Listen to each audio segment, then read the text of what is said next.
بسم اللہ الرحمن الرحیم۔ السلام علیکم ورحمۃ اللہ۔ جب سے جنرل عاصم منیر کو اس معاملے کے اوپر بریفنگ دی گئی ہے کہ پاکستان کے حالات کیا ہیں، فائنینشل خاص طور پر پاکستان کی معاشی صورتحال کیا ہے، اس کے بعد سے جنرل عاصم منیر نے اس بات کا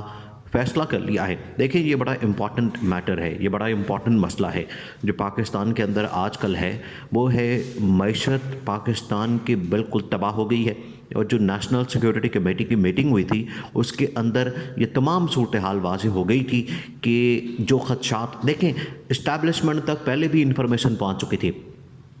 اسٹیبلشمنٹ کو پہلے بھی اس چیز کا علم ہو چکا تھا، ان کے نالج میں تھا کہ پاکستان کی معاشی صورتحال بڑی تباہ ہو گئی ہے، برباد ہو گئی ہے، اور ان لوگوں نے آ کے ملک کا بیڑا غرق کر دیا ہے۔ لیکن اس کے باوجود نیشنل سیکیورٹی کمیٹی کی میٹنگ کے اندر جو تمام اعداد و شمار، جو اصل اعداد و شمار تھے، وہ وزیر خزانہ اسحاق ڈار نے رکھ دیے۔ اس کے بعد یہ پتہ چلا کہ ملک کی جو صورتحال اتنی تباہ ہے، جو کہ جنرل عاصم منیر کو بریفنگ دی گئی تھی، اس سے بھی زیادہ خطرناک صورتحال سامنے رکھی گئی، اور جو اعداد و شمار تھے وہ بڑے خوفناک تھے۔ اس کے بعد سے یہ فیصلہ کیا گیا ہے کہ ایک تو وزیر خزانہ اسحاق ڈار کو فارغ کرنا ہے، کیونکہ اس کے ہوتے ہوئے ملک اب ترقی نہیں کر سکتا، اس کے ہوتے ہوئے ملک آگے نہیں جا سکتا، ملک کی ڈائریکشن ٹھیک نہیں ہو سکتی، ملک ڈیفالٹ سے نہیں نکل سکتا، آپ کو پاکستان کو IMF قرض نہیں دے سکتا۔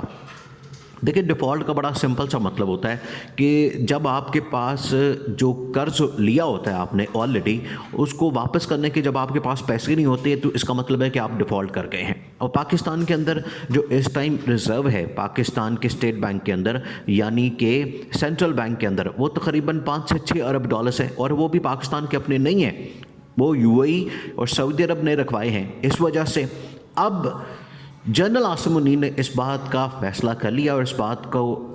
انہوں نے بتا دیا ہے کہ عمران خان کو کسی صورت مائنس نہیں کیا جا سکتا، کیونکہ دیکھیں اس کے پیچھے ایک پوری کہانی ہے، ایک پوری بیک گراؤنڈ ہے، آپ نے وہ سمجھنی ہے۔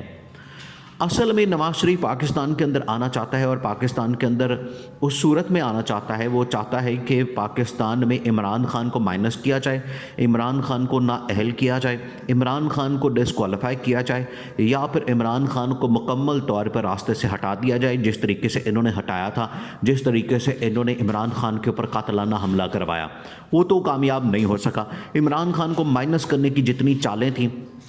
وہ بھی ناکام ہو گئیں، وہ چاہے عدالت کے ذریعے توہین عدالت ہو، توہین الیکشن کمیشن ہو، فارن فنڈنگ کا کیس ہو، یا کوئی بھی ایسا معاملہ، عمران خان کو مائنس یہ لوگ نہیں کر سکے، کیونکہ یہ لیول پلینگ فیلڈ اس بات کو سمجھتے ہیں کہ ہمیں صرف اکیلے کو، ہم صرف آئیں اور دندناتے پھرے، اور نواز شریف اکیلا الیکشن لڑے، اور پنجاب کے اندر کوئی دوسری پارٹی اس کے سامنے نہ ہو۔ یہ تو اب ہونے سے رہا۔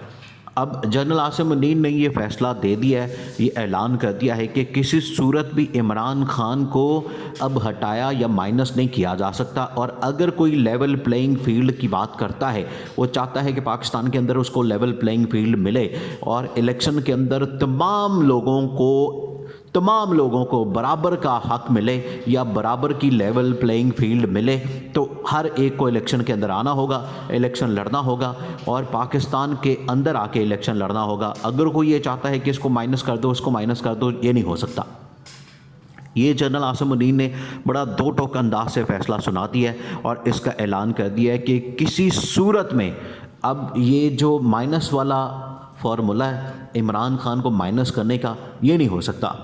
اگر کوئی یہ سمجھتا ہے کہ عمران خان کو مائنس کر کے پاکستان کی سیاست، پاکستان کی جو کوئی بھی صورتحال ہے وہ چل جائے گی، تو یہ ممکن نہیں۔ اس وجہ سے اسٹیبلشمنٹ اب یہ فیصلہ دے چکی ہے، اور عمران خان کو اب مائنس نہیں کیا جا سکتا۔ عمران خان نے جس طریقے سے فارمولا دیا ہے، جس طریقے سے سلوشن دیا ہے، دیکھیں یہ ایک بات تو واضح ہے، جب عمران خان آج سے 8 سے 10 مہینے پہلے تھا،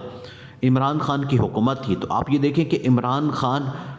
کے دور میں جو ملک کی ترقی تھی وہ تقریباً 6% پہ پہنچ گئی تھی، اور اب جو گروتھ ریٹ ہے وہ 0 پہ آ گئی ہے۔ اس وقت ایکسپورٹ تقریباً 30 سے 40 ارب ڈالر کی ہو رہی تھی، اور اب بہت زیادہ گر گئی ہیں، ریمیٹنس بھی گر گئے۔ تو اس کا مطلب ہے کہ پاکستان کے اندر جو ڈائریکشن عمران خان نے، جس ڈائریکشن کے اندر پاکستان کو لے گئے تھے،